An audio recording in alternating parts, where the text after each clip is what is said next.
আমি হাসনাত আবদুল্লার কাছে ৮০০ টাকা পাই এখনও। আমার টাকা না দিয়ে সংসদে গিয়ে বড় বড় কথা বলছে, নানা ধরনের চুরির কর্মকাণ্ডের সঙ্গে জড়িত হচ্ছে, এরকম ভয়াবহ বক্তব্য এসেছে, সোশ্যাল মিডিয়ায় ভাইরাল হয়েছে।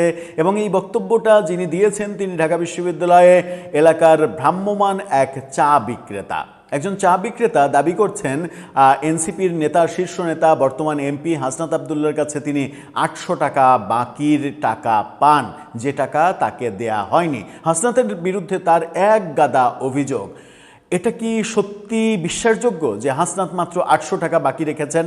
হাসনাতের মতো এত টাকাওয়ালা একজন মানুষ, যিনি বিশ্ববিদ্যালয় জীবন থেকেই রীতিমতো ধনী মানুষ, যিনি বিশ্ববিদ্যালয় জীবনে কোচিং করিয়ে, প্রাইভেট পড়িয়ে লক্ষ লক্ষ টাকা ইনকাম করেছেন এবং যার টাকার কোনো অভাব নেই, মানে আমি তার বক্তব্যেই বলছি। তিনি নানা সময় তো বলার চেষ্টা করেছেন যে কোচিং সেন্টারে আমি ক্লাস করিয়ে, নিজের কোচিং সেন্টারে কত টাকা ইনকাম করি আপনি হিসাব নিয়ে দেখেন গা। যখন আমরা হলফনামায় দেখলাম তার টাকার হিসাব, তখন সেই প্রসঙ্গে তিনি নানা বক্তব্য দিয়েছিলেন। মানে ওই টাকাগুলো তার কাছে কোনো ব্যাপারই না। একটা সংসদ সদস্য হিসেবে নির্বাচন করতে কত টাকা প্রয়োজন হয়, দামি গাড়িতে চড়তে কত টাকা প্রয়োজন হয়, বিলাসী জীবনযাপন করতে কত টাকা প্রয়োজন হয়, এরকম প্রশ্ন দুষ্ট লোকেরা নিয়মিতই করে আসছেন, কিন্তু আমরা সেই প্রশ্নের দিকে যেতে চাই না। এই যে ভদ্রলোক, মানে ভ্রাম্যমাণ চা বিক্রেতা, তিনি দাবি করছেন যে হাসনাতের কাছে ৮০০ টাকা পান। হাসনাত কি ভুলে গেছেন, নাকি হাসনাতকে শায়েস্তা করার জন্য কেউ এই মানে এই ব্যাটাকে কাজে লাগিয়েছে? চলুন একটু জেনে দেখি কি বলছে গণমাধ্যম। গণমাধ্যমের রীতিমতো সয়লাভ হয়ে গেছে এই খবরে। এই খবরের সত্যতা নিয়ে একটু বোঝার চেষ্টা করি এই ভিডিওতে। থাকবেন পলিটিক্স টিভির নিয়মিত আয়োজনে।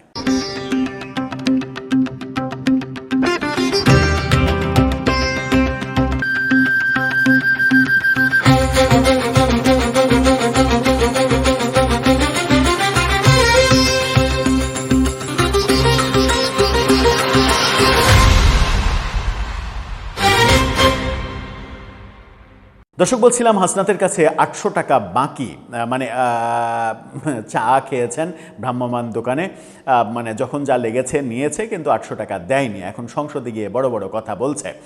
ইত্তেফাকের এই শিরোনামটা দেখে নিন। সেখানে বলা হচ্ছে হাসনাত আবদুল্লার কাছে এখনও ৮০০ টাকা পায়। সামাজিক যোগাযোগ মাধ্যমে ছড়িয়ে পড়া একটি ভিডিওতে একটি ব্যক্তি দাবি করেছেন জাতীয় নাগরিক পার্টির নেতা হাসনাত আবদুল্লার কাছে তার ৮০০ টাকা পাওনা। ভাইরাল হওয়া ভিডিওতে ওই ব্যক্তিকে বলতে শোনা যায়, আমি এখনও হাসনাত আবদুল্লার কাছে টাকা পাবো ৮০০ টাকা। ভার্সিটিতে গাড়ি নিয়ে বসতাম আমি, এসেই বলতো ভাই চা খাওয়ান, মামা চা খাওয়ান, খাওয়াইতাম। ভিডিওর আরেকাংশে তিনি হাসনাত আবদুল্লাহকে লক্ষ্য করে অভিযোগ এবং সমালোচনামূলক মন্তব্যও করছেন। সেখানে তিনি দাবি করছেন ৫ আগস্টের ঘটনার সময় শেখ হাসিনার বাসভবন থেকে মালামাল নেওয়ার সঙ্গে সংশ্লিষ্টতা ছিল এবং বর্তমান রাজনীতিতেও এ ধরনের ব্যক্তিরা গুরুত্বপূর্ণ অবস্থানে রয়েছেন। তার ভাষ্য, সেই চোরের ঘরের চোর ৫ আগস্টে শেখ হাসিনার বাড়ি থেকে বস্তা নিয়ে যায়, ওই চোরের ঘরের চোরে সংসদে বড় বড় কথা বলে। চোর তো সংসদেই বসে আছে, পবিত্র জায়গাকে অপবিত্র করছে। তবে ভিডিওতে উত্থাপিত অভিযোগগুলোর পক্ষে কোনো প্রমাণ উপস্থাপন করতে তিনি পারেননি কিংবা করেননি।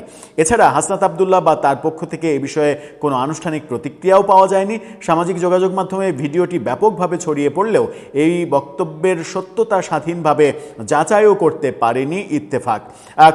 খুবই নিরপেক্ষ সাংবাদিকতা করেছে ইত্তেফাক। আমাদের বক্তব্যও ওই মানে নিরপেক্ষ অবস্থান থেকেই বলতে চাই যে সকল শব্দ এবং বাক্য এই ব্যক্তি ব্যবহার করেছেন, সেই বাক্য এবং শব্দ ব্যবহারে এটুকু স্পষ্ট যে হাসনাতের উপরে প্রচণ্ড ক্ষিপ্ত তিনি, কিংবা নানাভাবে তিনি প্রভাবিত হতে পারেন।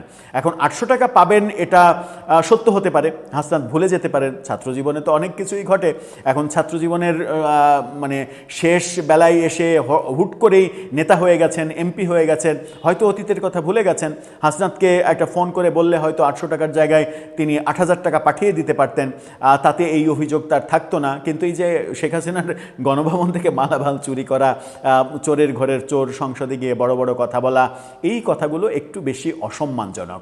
এই অসম্মানজনক কথাগুলো যখন জুলাই যোদ্ধা কিংবা সমন্বয়ক কিংবা এনসিপি নেতাদের বেলাতে আসবে, তখনই কিন্তু প্রশ্ন জাগবে যে জুলাই যোদ্ধারা সঠিক পথে ছিলেন কিনা, সঠিক পদক্ষেপ নিতে পেরেছেন কিনা, যাতে করে তাদের সমালোচনা হবে না, এই কর্মকাণ্ডের ব্যাপারে তারা মনোযোগী ছিলেন কিনা, নাকি এক ধরনের ডন কেয়ার ভাব তাদের মধ্যে ছিল বলে একজন সামান্য চা বিক্রেতা আজকে এই কথা বলতে সাহস করছেন কিংবা বলছেন। অবশ্য বাকস্বাধীনতা তো তারাই চান, বাকস্বাধীনতা তো থাকতে হবে, সুতরাং তার এই বলার অধিকার রয়েছে।